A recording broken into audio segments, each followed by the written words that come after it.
আর মাত্র 144 ঘন্টা পরে দুর্গাপূজা শুরু হতে যাচ্ছে, কিন্তু সোনার দোকানে বেচাকেনা একেবারে নেই। বেচাকেনা না থাকার কারণে অলস সময় পার করছেন সোনা ব্যবসায়ীরা। সোনা দানা, দামি গহনা কে না চায়, কিন্তু চাইলে কি আর সোনার গহনা পাওয়া যায়? সোনার গহনা তৈরি করার জন্য কাড়ি কাড়ি টাকা ঢালতে হয়। সেই সামর্থ্য কতজনের আছে? আপনাদের যে বৃহৎ সোনার বাজারে দেখাচ্ছি, এইটি হচ্ছে খুলনা শহরের হেলাতলা সোনাপট্টি। এই হেলাতলা এসে আপনি যেদিকে নজর দিবেন সেই দিকেই সোনা, সোনা আর সোনা। সোনা ব্যবসায়ীদের অলস সময় দেখে আমরা জানতে চেয়েছিলাম বেচা বিক্রি এত কম কেন। উত্তরস্বরূপ ওনারা বলেছেন, বিগত 16 বছরে দেশের টাকা যাদের হাতে জিম্মি হয়ে আছে, বর্তমান প্রেক্ষাপটে চাইলেও ওই টাকা ওনারা বের করতে পারছেন না। কারণ ওনারা চোর এবং দুর্নীতিপরায়ণ ব্যক্তি হিসাবে সাব্যস্ত হয়েছেন। বিধায় চাইলেও টাকা বের করে সোনা গহনা কিনে তাদের বেগম বা বিবিদের উপহারস্বরূপ দিতে পারছেন না।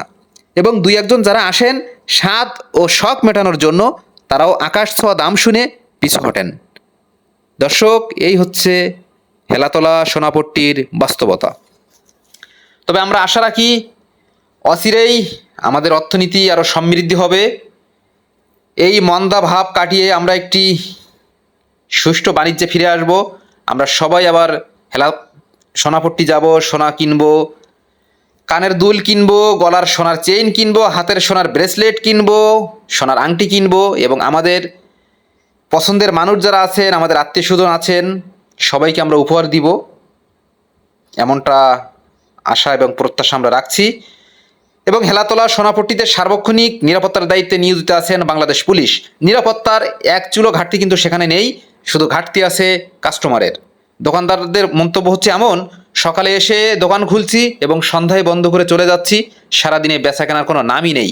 আসা এবং যাওয়া, এই হচ্ছে ডেলি ওয়ার্ক।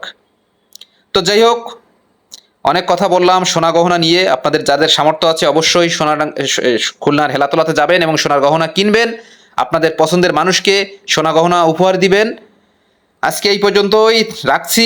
পরবর্তী ভিডিওতে আবার দেখা হবে, কথা হবে। সেই অবধি সবাই সুস্থ থাকবেন, ভালো থাকবেন। সবার জন্য অনেক অনেক শুভকামনা।